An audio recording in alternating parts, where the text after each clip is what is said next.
This is Job chapters 38 and 39. After a very long, windy, half-truth, some truth speech by Elihu, God speaks, beginning in chapter 38. Verse 1. Then the Lord answered Job out of the whirlwind and said, I want to point out that the whirlwind there is not a storm.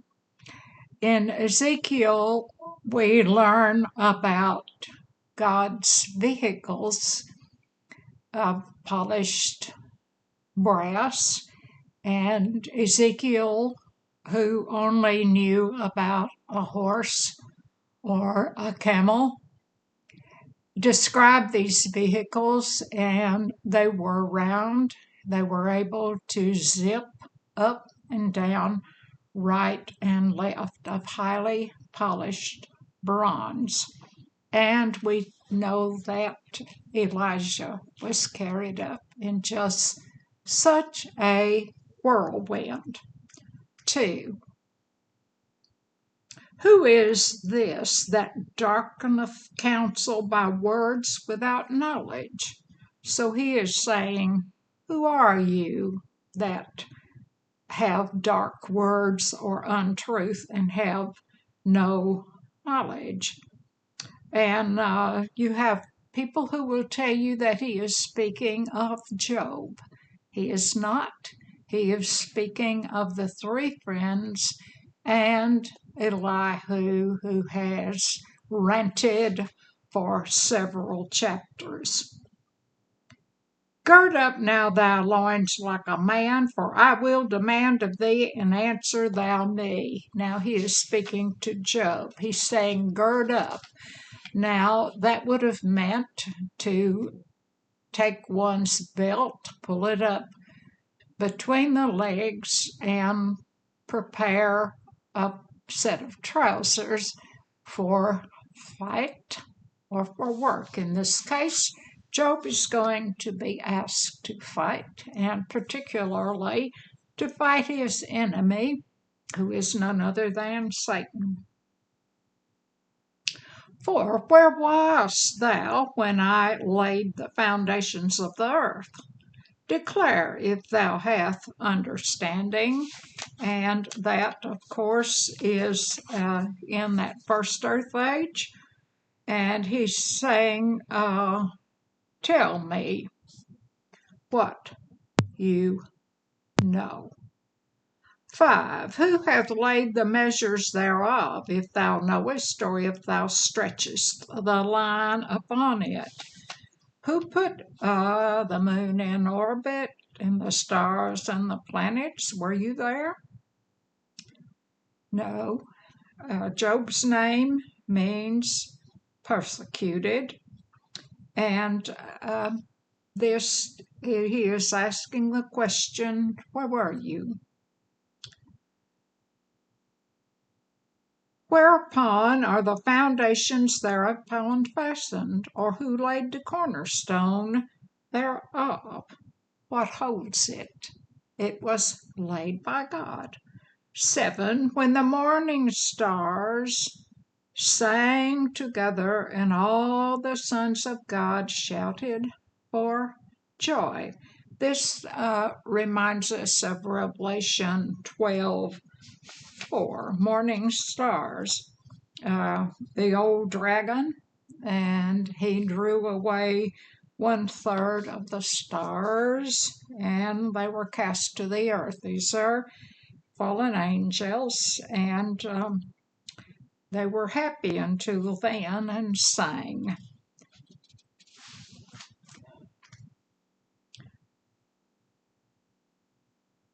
8. Or who shut up the sea with doors when it brake forth, as if it had issued out of the womb? Who has set up boundaries for the ocean? And the womb here, if it had issued out of the womb, very often we refer to our earth as Mother Earth. And this is, the sea is shut. It goes only where God directs. It has shorelines. 9, when I made the cloud, the garment thereof, in thick darkness, a swaddling band for it. Yes, the clouds act as a garment for the earth. 10, and break up for it my decreed place, and set bars and doors. Yes, we have, the earth has bars and it has doors. It has places to enter and places not. 11, and said, hitherto shalt thou come, but no further, and here shalt thy proud waves be stayed. Yes, he is speaking of the oceans. You come here and you stay there. 11, and said, hitherto shalt thou come, but no further. And that was number 11. And 12, hast thou commanded the morning since thy days, and caused the day spring to know thy place? He's saying, Job, can you do that? And yes, we can try to control water. We can create a dam or a levee, but bingo, they can break. 13, that it might take hold of the ends of the earth, that the wicked might be shaken. And yes, the wicked will be shaken. The ends of the earth, winds of the earth, wings of the earth in the Hebrew. And yes, we are told in the 12th chapter of Hebrews that there will be another shaking at the very end. 14, it is turned as day to the seal, and they stand as a garment. He's saying, I made the earth. Its body is of clay, and it's been told to stand. And what is the garment? Topsoil. And it will feed the flesh body, our earthly soil. Job, can you do that? Can you even take care of it? And from the wicked their light is withholden, and the high arm shall be broken. Okay, 15. The wicked work in the dark. Can you keep the light on them, Job? Can you crush them? Hast thou entered into the springs of the sea? Or hast thou walked in the search of the depths? Job, have you walked in the depths of the sea? And of course, the seas are from the firmament that melted at the end of the first earth age. Until that time, the earth was watered. We had no need for oceans. Hast thou perceived, have the gates of death been opened unto thee, or hast thou seen the doors of the shadow of death? Have you, Job, seen to understand about where the meaning of death, the shadow of death? And of course, we know that in death we go to be with God. 18, hast thou perceived the breadth of the earth? Declare if thou knowest it all. Do you know how large the earth is? If you do, let's see. Only facts can be understood, and you've had quite a few nature lesson set forth by one Elihu, and God is talking here about nature, his creation. Where is the way where light dwelleth? As for darkness, where is the place thereof? Can you tell where light dwells? Where's darkness?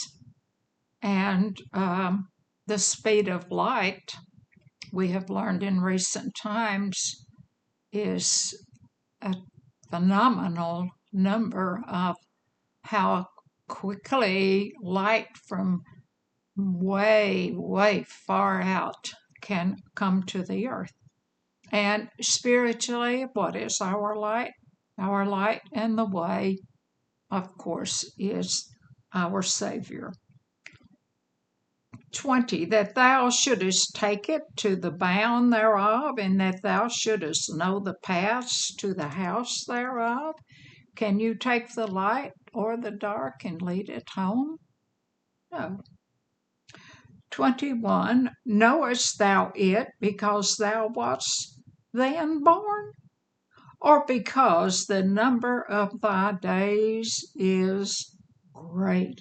Oh, well. Oh, you know it? This is more irony from God. Born, a long life for humans is a speck of time for God. And we are born through so that we can choose. Even a long, long life is not much. 22, hast thou entered into the treasures of the snow, or hast thou seen the treasures of the hail? How could he? Now, consider snow. If you have, as children do, caught snow on a dark piece of cloth, and the fantastic shapes of the snowflakes, none are the same. Can you enter into those treasures? No. 23, which I have reserved against the time of trouble, against the day of battle and war. Who is the battle? And it is, of course, Satan. There is war in heaven between good and bad. Get up, Job. He is saying, who is the enemy? There are scholars who will say that God didn't answer Job. Yes, he is discussing nature and creation and Satan. 24, by what way is the light parteth, which scattereth the east wind upon the earth? Oh, Job, how do we have seasons? How do we have spring? And then we have winter. Who hath divided watercourses for the overflowing of waters, or a way for the lightning of thunder? Oh, we have gravity. We can have waterways in a desert. And, of course, the gravitational pull of the moon causes tides as we know them, the movement of the ocean tides in and out. To cause it to rain on the earth where no man is, or the wilderness wherein there is no man. Can you make it rain where there is no human?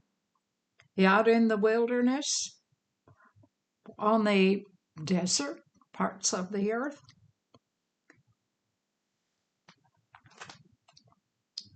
27. To sanctify the desolate and waste ground, and to cause the bud of the tender herb to bring forth. Can you make the desert bloom? This chapter, if you're noticing, covers the inorganic part of creation. Number 29, out of whose womb came the ice? And the hoary frost of heaven, who hath gendered it? Who? He's saying the Father shaped. Oh, well, we can make some ice.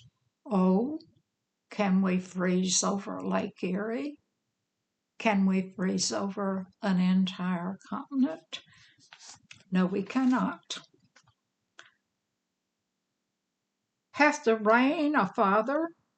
Who hath begotten the drops of dew? Oh, does the rain have a father? Who begot the drops of dew? Of course, God. Man is not necessary in the ordinances of nature and the creation. Out of whose womb came the ice? Yes, we did that one up ahead. We got out of place. And who did? You can't make ice. Verse 30. The waters are hid as with stone, that's ice, and the face of the deep is frozen. Yes, we can have a completely frozen body of water. 31. Canst thou bind the sweet influences of Pleiades, or loose the hands of Orion? These Pleiades are considered the conception constellation, Orion, the coming prince. We can learn from the constellations quite a bit. Verse 32, canst thou bring forth Mazzaroth in his season? Canst thou guide Arcturus with his sons? Mazzaroth, those are the 12 signs of the zodiac. Arcturus has two names. It can be the big bear keeper or the main flock and the sheep. Constellations. No, we can look up, and that is it. Or we can be up in today's world in a spaceship. 33. Knowest thou the ordinances of heaven? Canst thou set the dominion thereof on the earth? Do you know the laws of heaven? Can you set the dominion of it in the earth? No. Let there be light and seasons and days and years. And that is it. Canst thou lift up the voice in the clouds? That abundance of waters may cover you. Can you make it rain? Oh, well, we go up in a little airplane and we see the cloud. One small cloud, and we might rain over a few acres. We can't make it rain, really. 35. Canst thou send lightnings that they may go and say unto thee, here we are? Well, no, you can't send lightning, but we are told in Revelation that when he appears as the Antichrist, that Satan can snap his fingers and bring down lightning to the amazement of many. Will he heal? No. Will he raise someone from the dead? No, he does not have that power. 37. Who can number the clouds in wisdom, or who can say to the bottles of heaven? Those bottles are water. What can you say to the clouds? What can you say to the water that is above and can fall or may not? 38. When the dust groweth hardness, and the clods cleave fast together. And that's what happens when we go without rain. It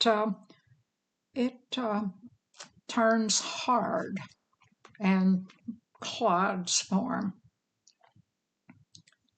39. Wilt thou hunt the prey for the lion, or feel the appetite of the young lion? No. We can hunt, but we can't hunt like a lion. It can find its own prey. It can feed its young without our help. 41:40. When they couch into their dens and abide in the covert to lie in wait. Yes, they do. They lie in wait. Can we do that for a lion with the little cubs waiting for their mother to feed them? 41. To conclude this chapter, who provideth for the raven his food? God. Whom the young ones cry unto God, they wander for lack of meat. Yes, God knows all. There's a balance in nature, and we can learn from nature. We can learn from creatures. In chapter 39, God is going to shift from the inorganic part of his creation to the organic. Verse 1, knowest thou the time when the wild goats of the rock bring forth, or canst thou mark when the hinds do calve? Can you decide when a wild goat up in rocky terrains, when they would bring forth the young, or when a calf can be born? Canst thou number the months that they fulfill, or know the time when they bring forth? Can you know when labor will start? Can you tell that about animals? We can't command nature. Verse 3, they bow themselves. They must bring forth their young ones. They cast out their sorrows. Sorrows there means the birth pains. Yes, they will bow or they kneel to give birth. 4. Their young ones are in good liking. They grow up with corn, they go forth and return not unto them. Yes, these young animals, they grow up, and in very short order, they're able to take care of themselves, unlike a human infant and youth. 5. Who has sent out the wild ass free? Or who hath loosed the bands of the wild ass? It's out in open land. Who sent it? Who has set it free? Why do they band together? They stay in herds because they have a natural instinct they have been given. 6. Whose house I have made the wilderness and the barren land his dwellings. Yes, they're out in the salty land and they lick that. They're like a burrow. They are able to live out in barren places. 7. He scorneth the multitude of the city, neither regardeth he the crying of the driver. He could be quite a bit of trouble in a city. And a driver, this is a relative of a donkey, and they can be quite stubborn, and they are quite likely to ignore the crying of the driver. 8. The range of the mountains is his pasture, and he searches after every green thing. He can handle it rough. Now we're going to shift to another animal, and we are actually, God is asking Job and us to decide which of these animals we should copy. Now, we've seen the wild ass. He can get along real well, but he can be difficult to manage. Now, we were going to talk about the wild ox. Will the unicorn be willing to serve thee or abide by thy crib? That unicorn, there's no such thing. The accurate translation is a wild ox. And will it serve? And will it stand by your crib where you store grain? Yes, it will. An ox can be tamed and trained to work and should be treated with kindness, and it can learn to be disciplined and to work. 10. Canst thou bind the unicorn or the wild ox with his band in the furrow, or will he harrow the valleys after you? Yes, you can teach an ox to work. He can be harnessed up, and he can help to work and to help with the tending crops. He can pull a conveyance. He will work, and he will be a wonderful animal if he is well treated. 11. Wilt thou trust him because his strength is great, or wilt thou leave thy labor to him? 11. You can trust him, of course, for strength, but he needs, once again, to be taken good care of if he is to labor. 12. Wilt thou believe him that he will bring home thy seed and gather it into thy barn?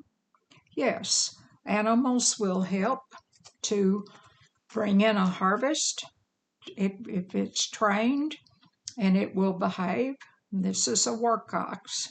Remember that Adam was given dominion over the animals, and he was given that use of animals that could be used to grow and harvest food. 13. Gavest thou the goodly wings unto the peacocks, or wings and feathers unto the ostrich? Peacock should also be translated ostrich. Now we're going to look at another animal, the ostrich, which leaveth her eggs in the earth and warmeth them in the dust. An ostrich will lay its eggs and cover them and walk away. She does not hatch. 15. And forgetteth that the foot may crush them, or the wild beast may break them. She doesn't have any mind nor care. She leaves the eggs. If something steps on them, that is what happens. 16. And she is hardened against her young ones, and though they were not hers, but labor in vain without fear. She leaves her young ones. She has no care, none at all. 17. Because God hath deprived her of wisdom, neither hath he imparted to her understanding. Now, let's make this an analogy to Job or to us. We have been given wisdom, and we can gain understanding. What time she lifteth herself on high, she scorneth the horse and the rider. She can outrun a horse being spurred by a rider. She can run very, very fast. Why then would when she is threatened, why would she bury her head in the sand if she can run? So look at this ostrich. It lacks wisdom, it lacks understanding, it hides from the truth, buries its head. Do we wish to be like an ostrich? Verse 19, we will shift again, and we're going to look at a war horse. Hast thou given the horse strength? Hast thou clothed his neck with thunder? His neck that clothed with thunder, that is his mane. Canst thou make him afraid as a grasshopper? The glory of his nostrils is terrible. Can you make a war horse act like a grasshopper and jump away? And he can snort and scare. 21, he paweth in the valley and rejoiceth in his strength. He goeth on to meet the armed men. This war horse is not afraid. He will charge right up to armed men with arrows and spears. He is not afraid. 22, he mocketh at fear, and is not affrighted, neither turneth he back from the sword. He is not afraid, he will not turn back, he will charge forward.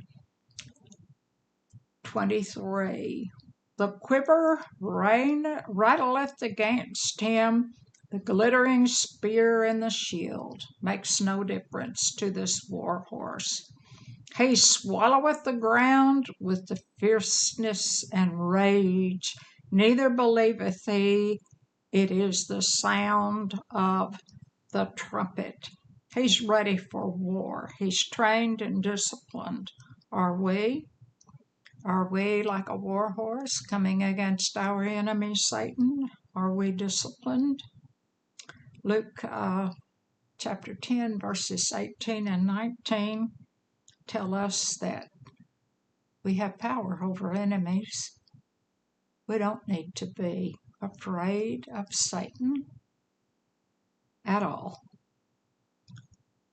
He saith among the trumpets, ha ha, and he smelleth the battle afar off, and the thunder of the captains, and the shouting. No matter how much shouting, how many trumpets are sounding to announce a charge or a retreat, he pays no attention.